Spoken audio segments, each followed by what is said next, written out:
Անկախ դիտորդ, դաշինքի ֆեյսբուքյան էջից և մամուլի հրապարակումներից տեղեկանում ենք,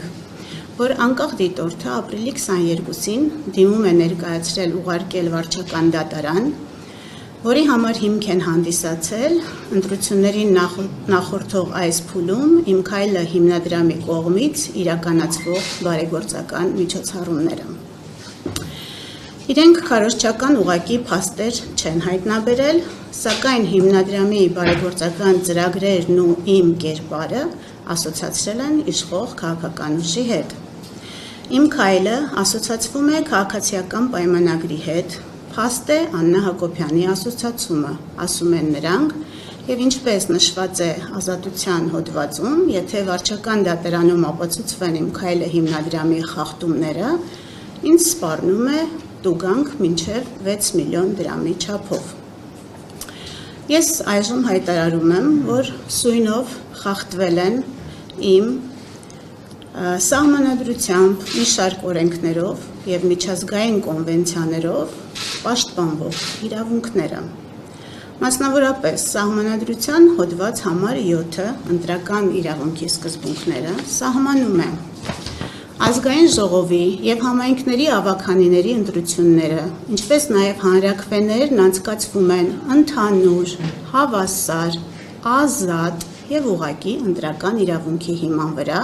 գաղտնի քվեարկությամբ։ Մասնավորապես իմ հանդեպ խախտվել է այս հոդվածը սահմանադրության։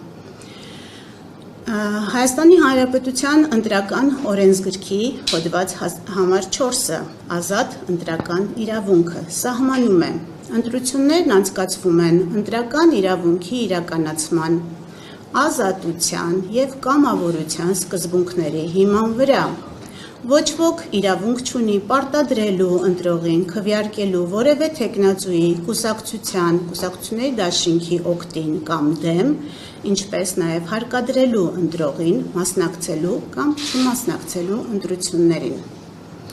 Խախտվել են մարդու իրավունքների և հիմնարար ազատությունների պաշտպանության մասին միջազգային կոնվենցիայի կարգավորումները։ Կոնվենցիայի 3-րդ հոդվածը սահմանում է, որ ոչ ոք չի կարող ենթարկվել խոշտանգումների կամ անմարդկային կամ նվաստացուցիչ վերաբերմունքի կամ պատժի, ինչը ըստ Մարդու իրավունքների Եվրոպական դատարանի ձևավորված դատական պրակտիկայի ներառում է նաև հոգեբանական ճնշման, ահաբեկման և նվաստացման ձևերը։ Իսկ կոնվենցիայի 10-րդ հոդվածով ամրագրված արտահայտվելու ազատության իրավունքը ենթադրում է, որ անձը չպետք է ենթարկվի ճնշման կամ ազդեցության, որը կարող է սահմանափակել նրա ազատ կամ արտահայտությունը, այդ թվում ընտրական գործընթացների համատեքստում։ Խախտվել են կանանց նկատմամբ խտրականության բոլոր ձևերի վերացման մասին ՄԱԿ-ի կոնվենցիայի համապատասխան դրույթները, որոնք քրեականացնում են ցանկացած հիմքով բռնությունը, ներառյալ նաև հոգեբանական և հուզական բռնության ձևերը,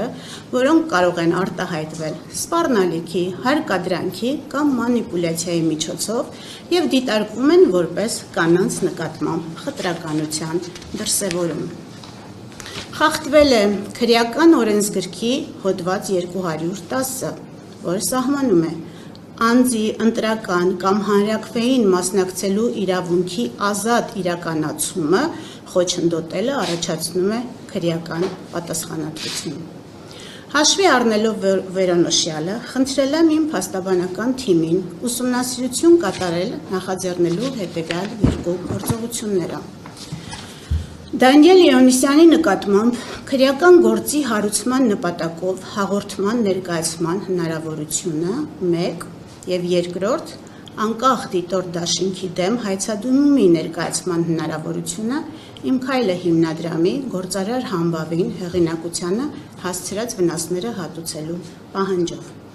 Բոլորի ուշադրությունը ուզում եմ հրավիրել այն հանգամանքի վրա, որ եթե այժմ իմ անձով պայմանավորված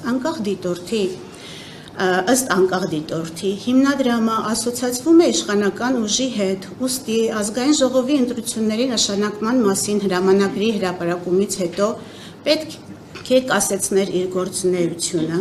ապա Մասնավորապես 2022 թվականի սեպտեմբերին Շիրակում անցկացվող ՏԻՄ ընտրությունների ժամանակաշրջանում «Իմ քայլը» հիմնադրամի գործադիր տնօրենի պաշտոնը զբաղեցրել է այն ժամանակ քաղաքացիական պայմանագիր կուսակցության վարչության անդամ հանդիսացող Մխիթար Հայրապետյանը։ Այդ ամբողջ ընթացքում «Իմ քայլը» հիմնադրամը Շիրակում անցկացրել է պատերազմի մասնակիցների մասնագիտական ներուժի բացահայտում ծրագիրը և ընդհանրապես Մխիթար Հայրապետյանի «Իմ քայլը» հիմնադրամի գործադիր տնօրեն լինելու ընթացքում տարբեր ՏԻՄ ընտրություններ են տեղի ունեցել տարբեր համայնքներում, որտեղ «Իմ քայլը» հիմնադրամը զուգահեռաբար իրականացրել է բարեգործական ծրագրեր։ Որևէ ուսումնասիրություն հիմնադրամի կամ նրա պաշտոնատար անձի նկատմամբ քրեական կամ վարչական պատասխանատվություն կիրառելու մասով այդ փուլում չի կատարվել։ Ես այս փաստը ևս դիտարկում եմ որպես օրենսդրությամբ սահմանված կանանց նկատմամբ խտրականության արգելքի խախտում։